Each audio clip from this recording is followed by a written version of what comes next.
Oke, Shalom Maxi, apa kabarnya hari ini? Gue percaya dimanapun kita berada, kita baik-baik aja, sehat-sehat aja.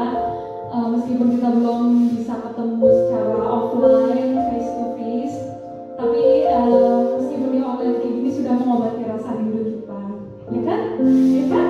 Amin.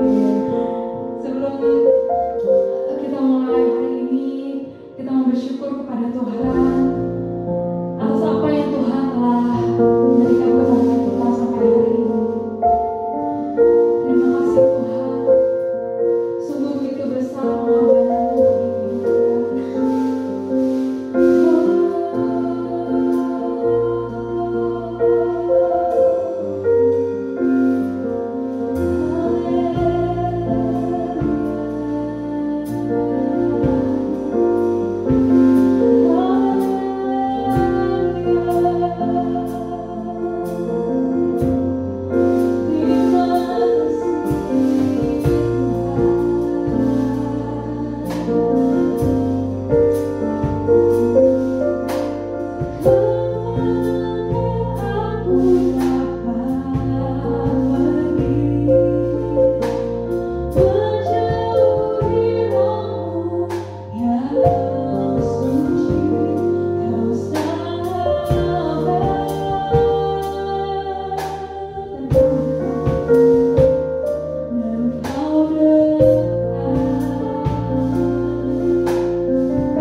pribadi Tuhan. Kami mau mengenal-Mu Tuhan, jauh lebih dalam dari yang kami kenal.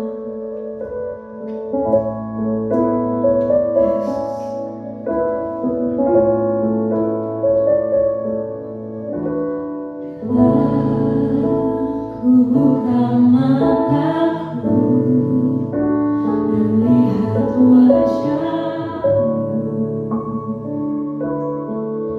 ku terkagum bila ku lihat hidupku dan karya tangan-Mu. Ku tersanjung karena semua yang baik dalam hidupku.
Hello Maximum Generation, dengan saya Tommy Simanjuntak.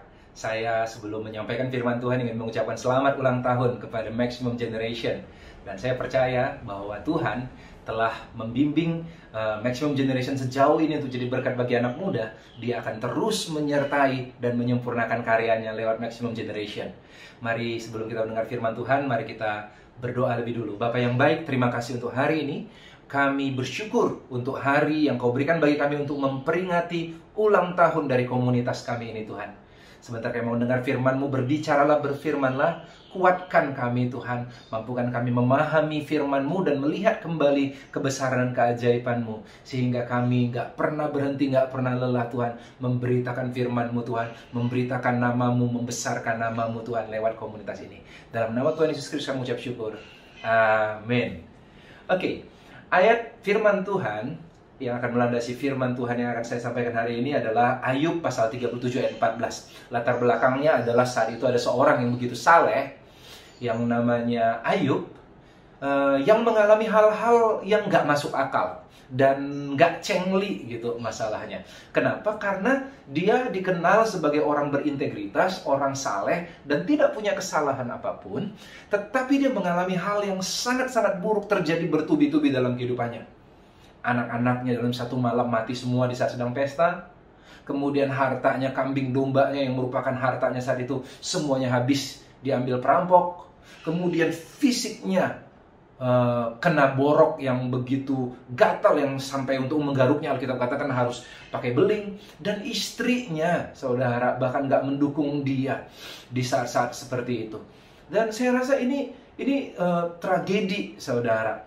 Tetapi di tengah banyaknya dialog teman-teman Ayub yang menghubungi, yang mendatangi Ayub, memberi nasihat kepada Ayub, ada satu perkataan dari seorang yang paling muda, yaitu Elihu, berkata seperti ini. Ayub 37 ayat 14. Berilah telinga kepada semuanya itu, hai Ayub.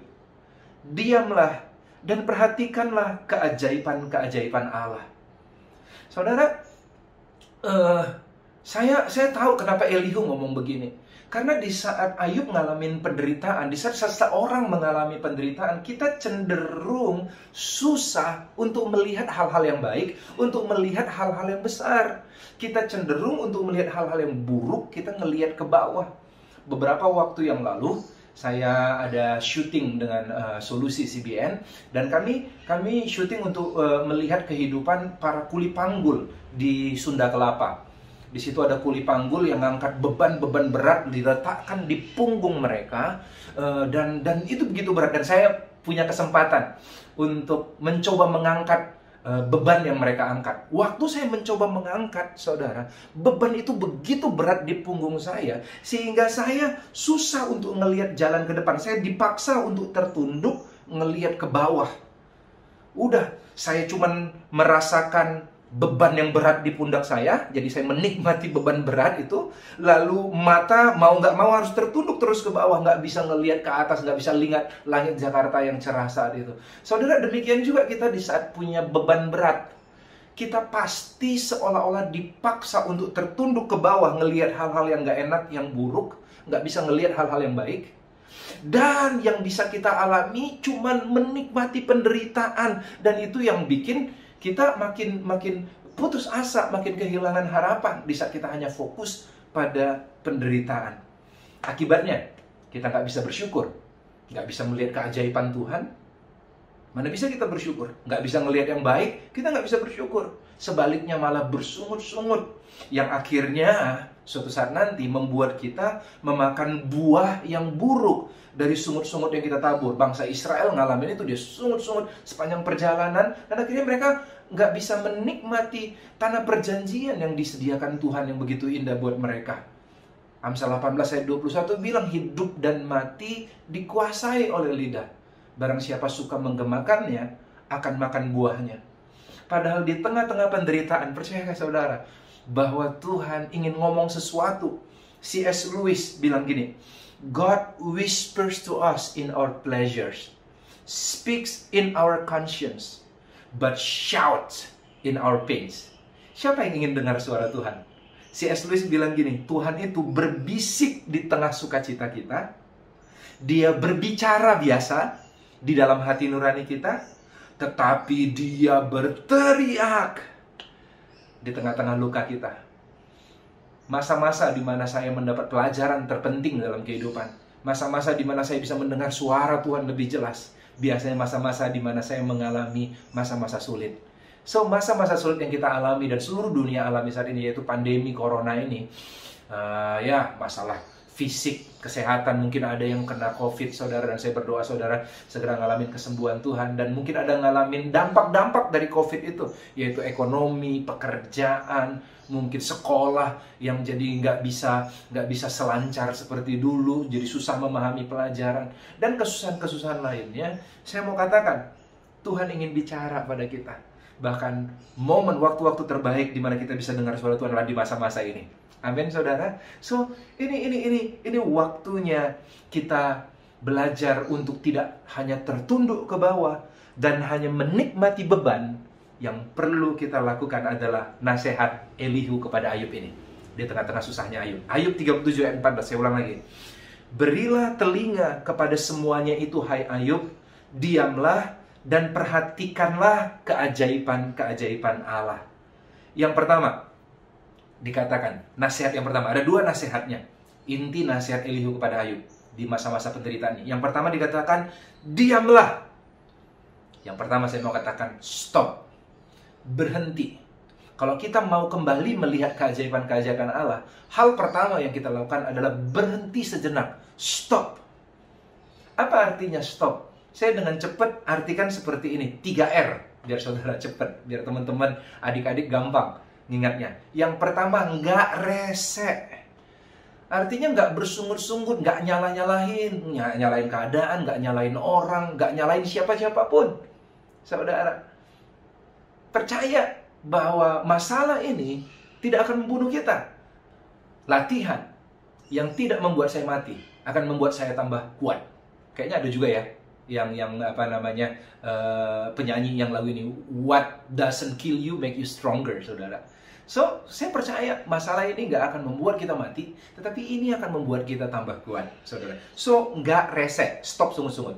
Stop yang kedua adalah nggak rasa-rasa, yaitu stop merasa paling paham.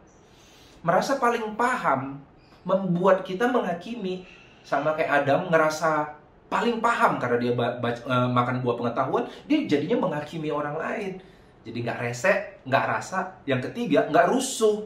Saudara, nggak rusuh artinya stop berjuang dengan kekuatan kita sendiri.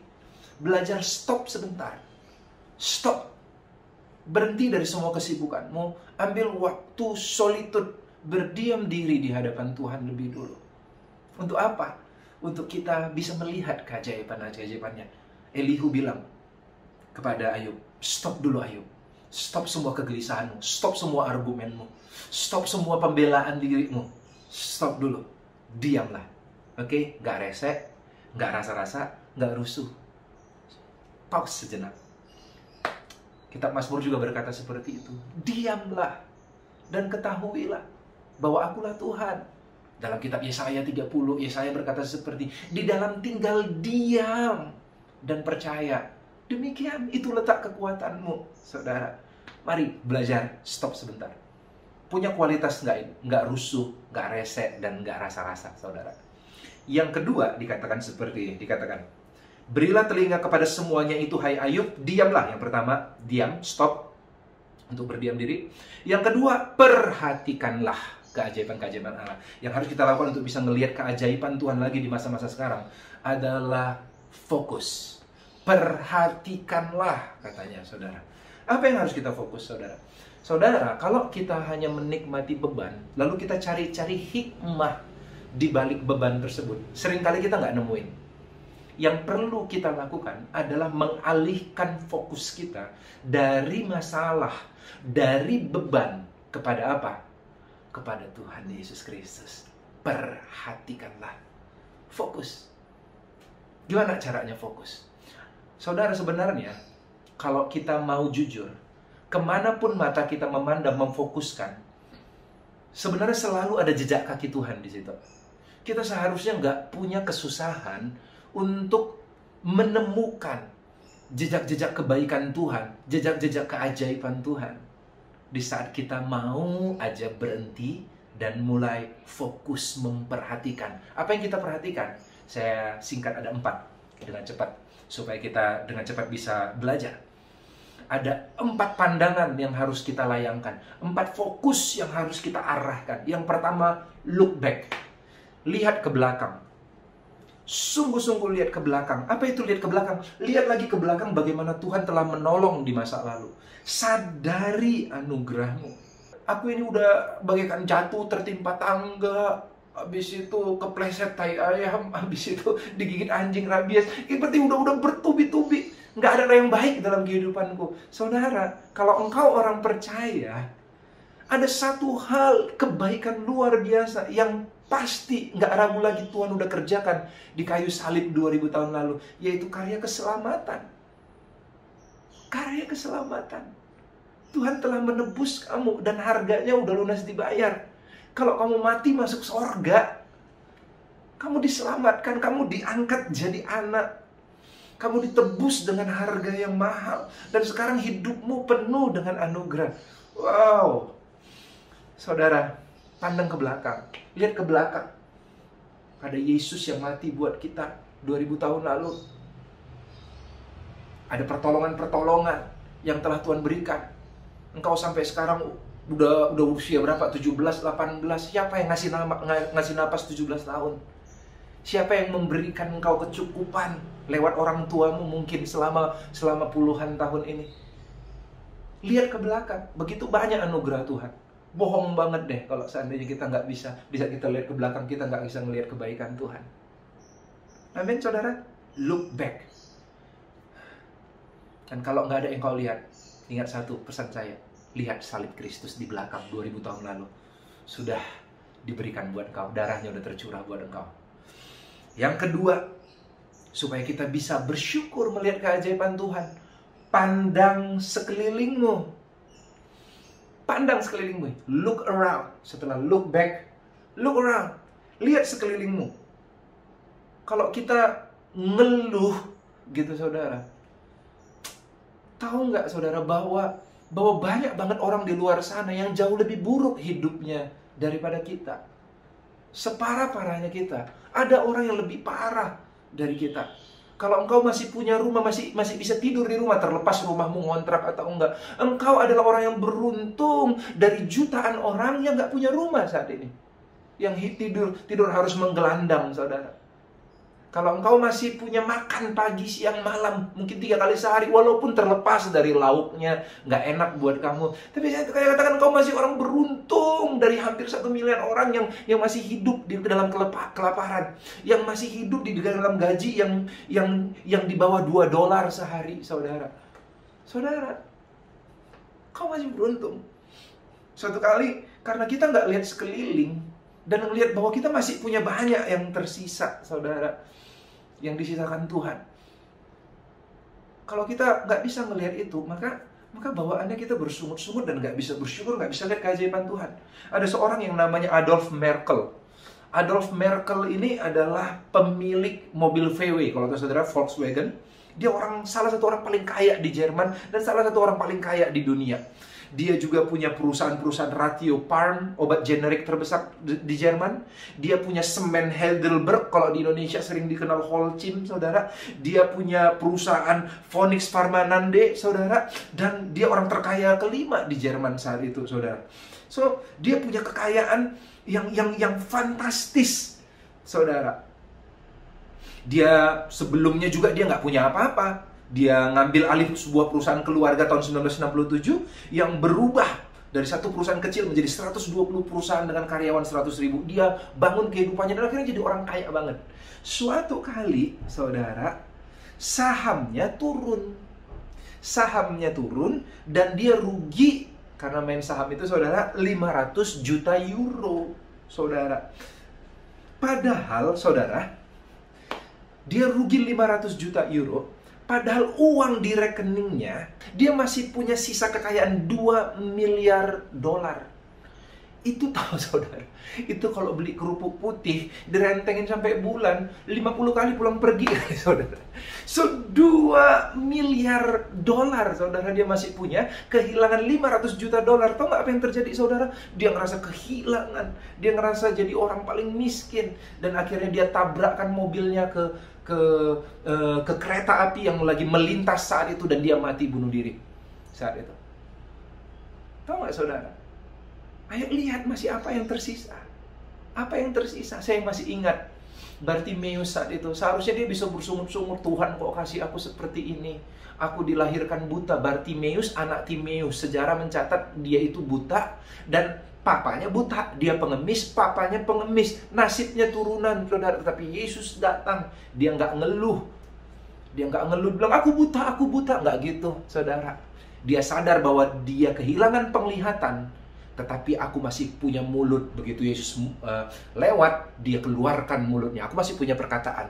Dia teriak, Yesus anak Daud. Orang bilang, diam kamu. Enggak, aku mau pergunakan apa yang masih ada padaku. Yesus, dia teriak lagi, Yesus anak Daud, kasihani aku. Dan akhirnya Yesus datang. Bawa dia datang. Dia mungkin nggak bisa melihat, tapi dia masih bisa berdiri. Dia berdiri mendatangi Yesus, saudara. Dan dia terima mujizatnya, dia dicelikkan saat itu. Tuhan ingin memulihkan kita, asal kita bisa lihat apa yang masih tersisa dalam kita. Dan lewat apa yang tersisa, Tuhan ingin kita bersyukur, dan dia ingin melakukan mujizat di situ. Look around. Look back, look around. Jadi bersyukur. Ada banyak orang lain. Makanya ambil kebiasaan di mana sekali-sekali kita berbagi sama orang-orang yang kurang beruntung. Maka kita akan tahu bahwa hidup kita itu nggak separah yang seperti kita pikirkan. Oke?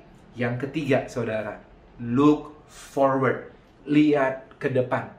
Pandang ke depan. Bagaimana cara saya pandang ke depan, Pak Tommy? Emang ke tukang ramal? Enggak, ke firman Tuhan. Lihat di firman Tuhan ada banyak janji-janji Tuhan. Janji-janji Tuhan itu adalah alat untuk kita bisa mengucap syukur. Kok bisa? Iya, karena janji-janjinya begitu indah.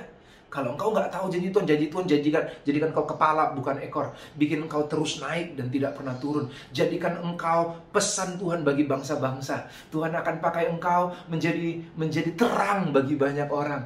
Engkau menjadi garam dunia, menggarami. Artinya nggak ada kamu, nggak ada rasanya ini dunia. Tuhan akan pakai engkau luar biasa. Engkau diberkati melimpah.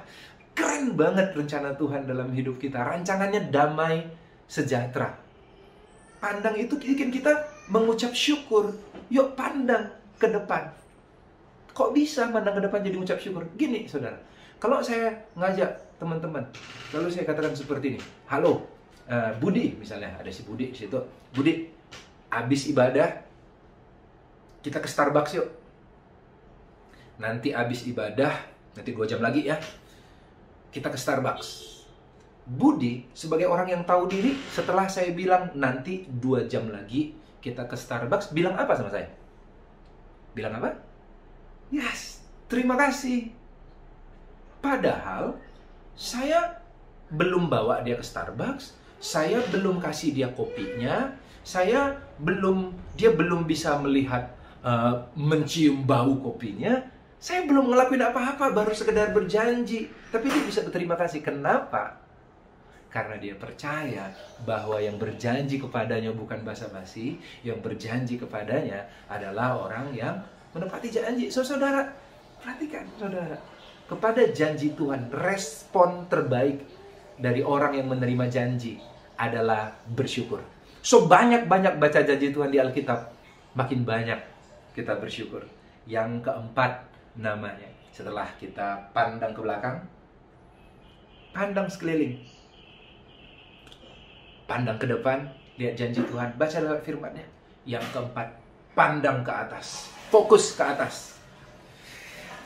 Ke atas itu kepada siapa? Kepada Tuhan. Lewat doa, pujian, penyembahan, itu membawa kita naik ke atas dan bisa memandang dari perspektif Tuhan. Masalah yang besar yang kita lihat, kalau kita udah naik ke tempat di mana Tuhan berada, itu jadi kecil, teman-teman. Pandang ke atas. Firman Tuhan katakan ini seperti ini, Tuhan adalah gembalaku, kata Daud. Gak akan kekurangan aku. Tetapi ada ayatnya seperti ini, dikatakan, sekalipun aku berjalan dalam lembah kekelaman, aku gak takut bahaya, karena Engkau besertaku. Gadamu dan tongkatmu, itu yang menghibur aku. So saya bayangkan di tengah-tengah perjalanan lembah kekelaman itu yang gelap itu, kelam itu, Daud, saudara, membayangkan dia memegang tangan Tuhan, dan kepada gada dan tongkat Tuhan dia memandang aja. Dia nggak mandang jalan lagi. Dia izinkan tangan Tuhan menuntun, tongkat Tuhan menuntun, dan gadanya menjagai dia. Sambil dia ngeliatin Tuhan, dia terus berjalan. Jadi jangan nongkrong di lembah kekelaman. Alkitab katakan, sekalipun aku berjalan, bukan nongkrong, di lembah kekelaman. Karena lembah kekelaman itu hanya halte. Jalan terus, jangan nongkrong di situ. Destinasimu, tujuanmu adalah sorga, bukan lembah kekelaman, bukan masalah-masalah kehidupan yang kita alamin sekarang. Wow, pandang ke atas, maka kita akan lihat betapa ajaibnya Tuhan. Setiap kali saya datang ke hadirat Tuhan, saya bisa ngerasakan bahwa Tuhan itu jadi besar banget, dan saya itu kecil banget. Dia menciptakan semesta, universe ini, dan dia meletakkannya, Alkitab katakan ini, saya alam semesta. Kalau saudara tahu, bumi itu adalah bagian dari satu galaksi. Dan ada miliaran galaksi yang ada di dunia ini. Dan semua miliaran galaksi yang begitu luas diletakkan, dilekukan tangannya. Dikatakan betapa besarnya tangan Tuhan yang ngejagain kita. Pandang ke atas. Saya akan tutup dengan satu cerita ini, saudara. Bahwa ada sekitar 10-an tahun yang lalu, saya mengalami kekecewaan kepada Tuhan. Karena saya ngerasa saya nggak mendapatkan apa yang seharusnya saya dapatkan dari melayani Tuhan. Saya seperti direndahkan oleh karena harta, oleh karena keuangan saya yang mungkin tidak sehebat orang lain. Dan itu membuat saya sakit hati, saudara. Akhirnya saya memutuskan keluar. Padahal sebelumnya saya full time gereja. Saya keluar dari pekerjaan dan mulai dengan banyak alasan, katakan untuk dalam dunia marketplace juga bisa kok melayani Tuhan. Tetapi sebenarnya hati saya lagi pahit. Saya kerja, memulai usaha dengan teman saya, dan akhirnya ya lumayan penghasilannya. Dan saya mulai tolak-tolakin khotbah-khotbah. Tetapi ternyata suatu kali saya ngelihat di kalender saya, dan saya diingetin bahwa masih ada jadwal khotbah yang saya harus datangin, yaitu jadwal khotbah di Universitas Syahid saat itu. Oke deh, karena mereka udah susah cari pengkhotbah, saya terpaksa mau. Padahal sebenarnya udah nggak niat lagi khotbah, karena udah nggak suka lagi melayani Tuhan, karena saya udah gagal melihat keajaiban-keajaiban Tuhan. Itu bahayanya kalau kita gagal lihat keajaiban Tuhan, melihat hebatnya Tuhan, kita nggak tertarik untuk melayaninya. Akhirnya, oke deh, dengan berat hati saya katakan, oke deh, saya datang, saya akan khotbah.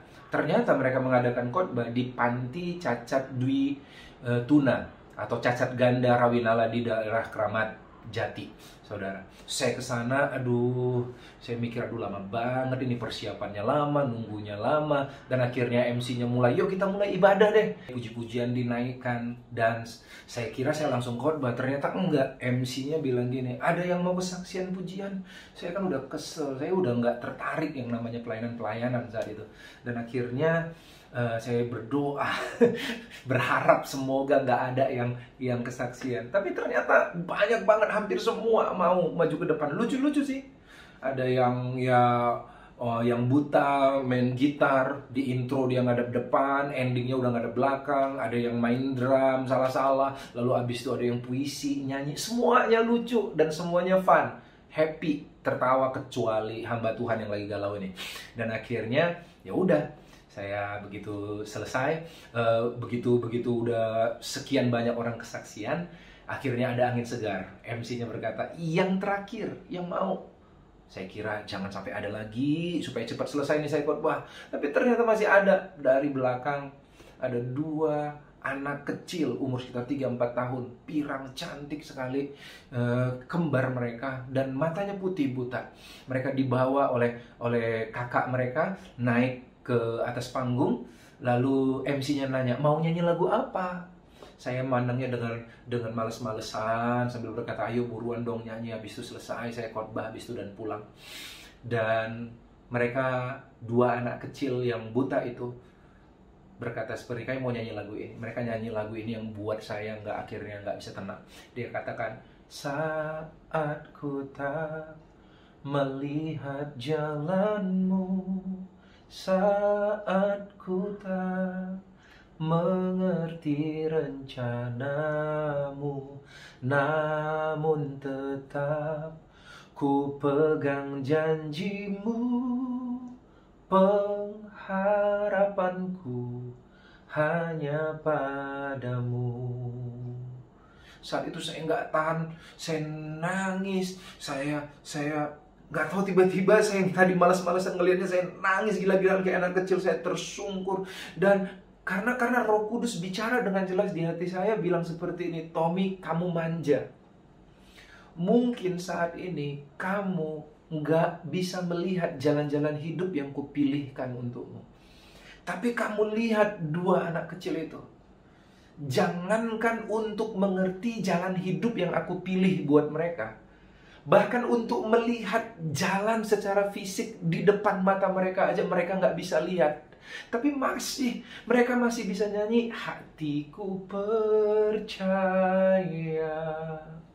hatiku percaya, selalu ku percaya. Saya benar-benar bertobat saat itu. Hari itu Roh Kudus membantu saya untuk melihat ke belakang bahwa Tuhan udah ngelakuin banyak perkara ajaib dalam hidup saya. Tuhan bantu saya melihat keadaan sekeliling, banyak orang yang lebih susah daripada saya. Tuhan bantu saya lihat ke depan, ada masa depan. Tuhan berjanji jadiin saya hamba Tuhan yang baik. Saya mau.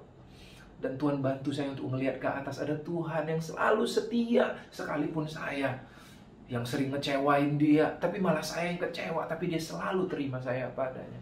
Saat itu saya bertobat. Dan saya melihat kembali keajaiban Tuhan. Anaknya selesai bernyanyi, saya naik ke atas dan berkata, hari ini bukan adik-adik, bukan saya yang khotbah ke adik-adik, tapi adik-adik yang udah khotbah saya. Pulang dari tempat itu, saya pergi ke Ungaran, dan akhirnya saya memantapkan hati untuk menjadi hamba Tuhan kembali dan meninggalkan pekerjaan saya. Dan saya jadi hamba Tuhan dengan setia sampai sekarang. Saudara, ayo, jangan gagal untuk melihat keajaiban Tuhan. Kalau enggak, hatimu akan jadi pahit. Lanjutkan kehidupan. Ada keajaiban-keajaiban yang lebih yang Tuhan akan tunjukkan kalau kita mau belajar, berdiam, dan berfokus pada keajaibannya. Kita doa, Tuhan Yesus, hamba-Mu selesai menyampaikan firman, tapi biar firman ini mengubahkan hati setiap kami. Di ulang tahun MaxG, kami mau Tuhan untuk semakin menjadi pribadi yang dewasa, yang bukan hanya mengikut Tuhan di saat enak, tetapi di saat apapun keadaan terjadi, kami tetap setia dan tetap bisa melihat keajaiban-Mu. Dalam nama Tuhan Yesus Kristus, mengucap syukur.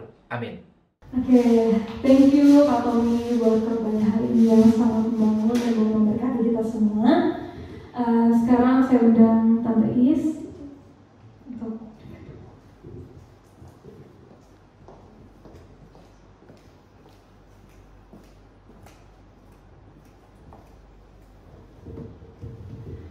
Shalom anak-anak muda Maximum Generation. Hari ini kita merayakan ulang tahun di mana Tuhan sudah berkarya bagi kalian semua dalam ibadah MaxG, ya. Kita semua sudah mendengarkan firman Tuhan yang menguatkan kita semua, ya. Tidak ada satupun di antara saudara yang saat ini tidak merasakan ketakutan, ya, kekhawatiran, ya, di dalam menghadapi masa-masa pandemi ini. Tapi firman Tuhan mengingatkan kepada kita, ya, mungkin di antara anak SG, ya, masih ada yang sekolah, yang kuliah, yang bekerja, ya, semua kena dampak dari pandemi ini. Tapi firman Tuhan mengingatkan kepada kita untuk tidak takut, untuk tidak khawatir, ya. Kenapa? Karena ketika Tuhan mengizinkan segala sesuatu terjadi atas hidup kita pribadi, atas negara, atas bangsa dan negara kita, ya, itu Tuhan tidak tinggal diam. Tuhan mengizinkan segala sesuatu terjadi dan Tuhan terus berkarya. Amin, anak-anak muda, ya. Oleh karena itu, mari persiapkan hati kita untuk terus fokus kepada Tuhan. Tidak usah kita fokus dengan segala masalah-masalah yang kita hadapi. Karena percayalah bahwa Tuhan yang mengizinkan, Tuhan yang akan terus bertindak. Dan ketika kita mengimani bahwa Allah yang sedang bertindak, maka kita tidak akan menjadi takut. Kita akan terus mengenang, mengingat kebaikan-kebaikan Tuhan hari-hari yang lalu, yang dalam peribadahan di MaxG ini sampai dengan hari ini. Kalau kita masih dapat beribadah dalam ibadah Maximum Generation, itu adalah karya Tuhan. Dengan berbagai situasi, dengan berbagai masalah yang kita hadapi dalam komisi MaxG ini, tapi Tuhan tidak tinggal diam. Dan saya percaya saat ini anak-anak muda yang saat ini sedang ketakutan, kekhawatiran, yang menghadapi kuliah, sekolah online, yang berdagang sepi, yang bekerja takut ada pengurangan karyawan, percayalah Allah akan terus menyertai saudara ketika saudara berpengharapan kepada Tuhan. Amin. Oleh karena itu, melalui ibadah HUT MaxG ini, kita terus diingatkan untuk tetap memandang Tuhan, tidak memandang masalah yang sedang kita hadapi. Amin. Dan Allah akan terus bertindak atas setiap hidup kita. Saudaraku yang dikasihi Tuhan, lewat pesan firman Tuhan yang sudah kita dengar, biarlah setiap kita, khususnya saudara-saudara anak-anak muda, tetap bangkit semangat, khususnya di dalam mencari Tuhan, maka Allah akan terus menyertainya. Saudara yang dikasihi Tuhan, pada akhirnya kita bersyukur sudah mengakhiri, dapat mengakhiri ibadah ulang tahun MaxG pada hari ini. Dan mari saya undang untuk saudara semua, baik yang di rumah, baik dimanapun, kita akan akhiri dengan doa kita. Haleluya Bapa, dengan segala kerendahan hati kami Tuhan, kami menghadap hadirat-Mu Bapa. Kami memohon belas kasihan-Mu Tuhan, baik buat anak-anak muda-Mu secara pribadi. Kami mohon Tuhan, berikanlah belas kasihan-Mu untuk bangsa dan negara kami yang saat ini sedang mengalami pandemi, sedang mengalami kesulitan-kesulitan dalam berbagai aspek. Tuhan, berikanlah belas kasihan-Mu Tuhan. Pulihkan Tuhan bangsa dan negara kami. Pakai setiap kami anak-anak-Mu Tuhan, untuk terus Bapa menopang Tuhan, untuk terus Tuhan memberkati para pemimpin bangsa dan negara kami untuk mengatasi pandemi ini. Kami sungguh percaya Tuhan, saat ini Tuhan izinkan segala sesuatu terjadi atas kami. Tuhan tidak tinggal diam, Engkau tetap berkarya bagi kami Tuhan, khususnya bagi anak-anak muda ini Bapa. Terima kasih Tuhan Yesus, terima kasih Tuhan. Engkau memberkati anak-anak muda-Mu Bapa dalam situasi apapun. Kiranya Tuhan juga yang akan terus memperlengkapi mereka dengan kuat kuasa-Mu Tuhan, agar mereka anak-anak muda-Mu boleh tetap bangkit, boleh tetap semangat Tuhan di dalam mencari Engkau Bapa. Terima kasih Tuhan Yesus. Khususnya Tuhan, hari ini Tuhan sungguh kami bersyukur Tuhan tambahkan usia 1 tahun lagi buat ibadah Maximum Generation di Budi Indah ini. Terpujilah nama-Mu Bapa. Kami persilakan hari-hari selanjutnya Engkau yang akan terus bertindak, Engkau yang akan terus beracara bagi peribadahan anak-anak muda-Mu di tempat ini, GBI Budi Indah. Terpujilah nama-Mu Bapa. Di dalam nama Yesus Tuhan, biarlah Tuhan Engkau yang akan memberkati setiap kami Bapa.